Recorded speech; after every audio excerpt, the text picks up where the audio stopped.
Okay, so here we are with RPG Maker VX8, and we have our map, and if you recall, Eric is coming up in here. There's a chance he'll encounter a slime troop in here that he has to battle or run away from. And what I've done, in addition to that, that was our last tutorial. This lesson is going to talk about non-player character encounter, and that's this event here, which we'll talk about in a minute. And also he's going to get a ally or a friend who's going to join him. Her name is Brenda, and she's an archer, and he'll collect her at her shop here, and that's another event. So let's just talk about this half of the map and what's changed.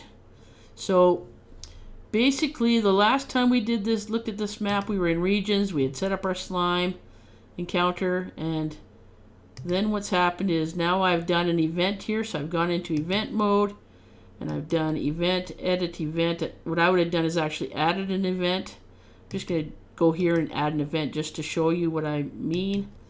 And I would have gone to the graphic down here and picked an actor. Just grabbed an actor, which I did. I'm going to cancel out of this, and then I would have put some text in here, insert, and I would have said show text, and I would have left this trigger for that action. I'll close this for a minute to say action button. So all the player has to do is enter, hit the enter key, sorry, and then I put the priority the same as the characters because he's actually meeting another human being. And I'm just going to cancel all that. So let's go look at what I did there. This is editing the event. So sure enough, I found my little character. I put him at the same priority as the other characters, and I left it as an action button so that the player playing the game has to hit the enter button, which then triggers this actor here to say to Eric, if you continue north, you'll be entering the Archer's Haven. Watch out for flying arrows. They are always practicing their archery skills. And I should show you something there. I'll do it in a minute. So the next event I have, so that's how the player encounters a NPC or a non-player character. And you can see how if you're a role-playing gamer, you'll know that that's quite often happens where they meet mystical clerics or whatever, and there's some extra information that's provided to the player. But then Eric continues on his way up into this area, and I picked up this house here from the mapping. So I went to mapping and I grabbed this house and I put it there, and then I put an event right beside the house. Now I didn't get fussy about entryways and doors because this tutorial is not about that. So I just made a quick event here, a quick event, but I just made an event here to transfer the player. Yeah, it was a quick event. So you know how we did here, just went quick event transfer. That's what I did here. I did quick event transfer, and all I did was I transferred the player to inside the weapon shop. We've done that before in other tutorials, so nothing new there. So then inside this shop, when he gets transferred inside the shop, he's getting transferred inside the weapon shop. And I did a little bit of modification of a sample map here just to kind of make it my own for silly reasons. Didn't need to do that at all. I have Eric showing up here. He could have shown up just as easily here. I didn't really do any doors, so it didn't matter of these three. He's still coming in through the door. I just put him on that square. And then he comes in. He's like, okay, where can I walk? And he's like, okay, I can walk this way. And he's going to look for his buddy Brenda. She's in here somewhere. And I set an event here so that she gets quickly triggered.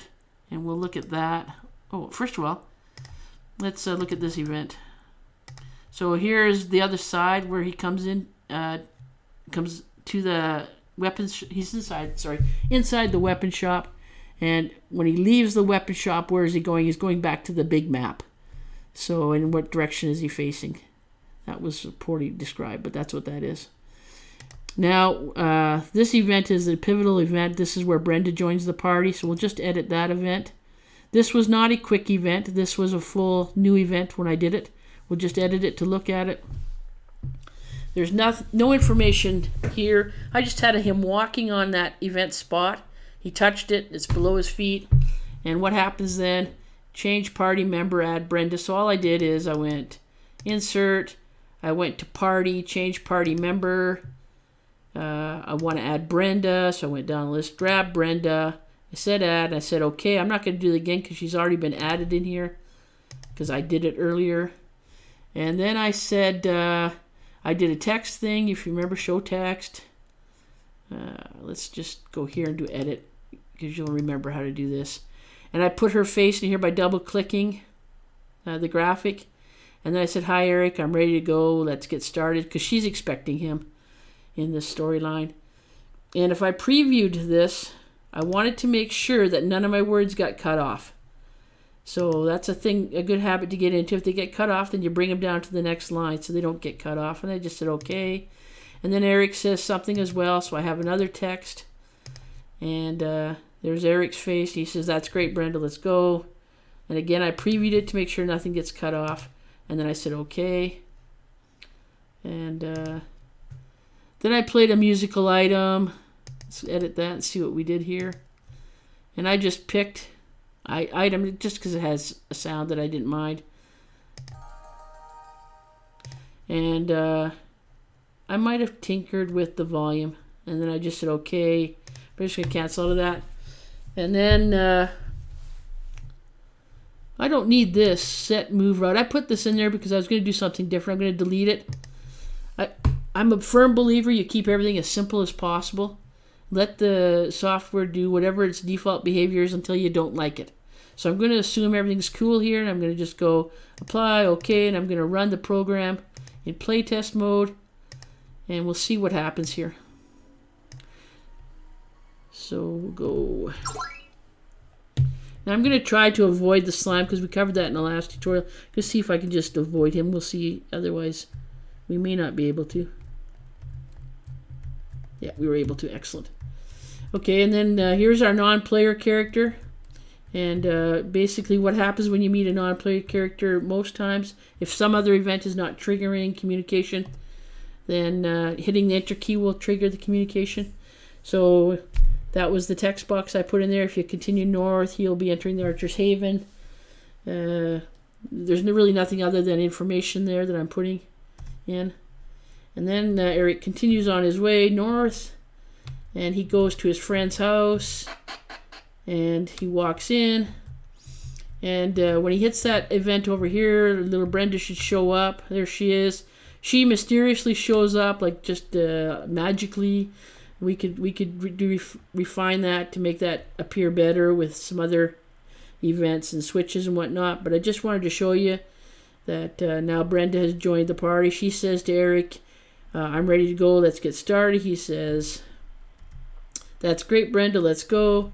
So they are ready to continue on their way, and now she's joining the party, and she's following behind him. And that's pretty much what I wanted to show here, is how he can pick up a party member that's not a follower. This is a party member, and he can also have followers, but I'm calling this a party member because it's one of his allies in his battles and his encounters. And that's it for that tutorial. Yeah, and I think we're just going to ignore anything else that was going to happen on here because I think we've covered off too many things yet. We're at almost 9 minutes, so we'll let this tutorial go for now.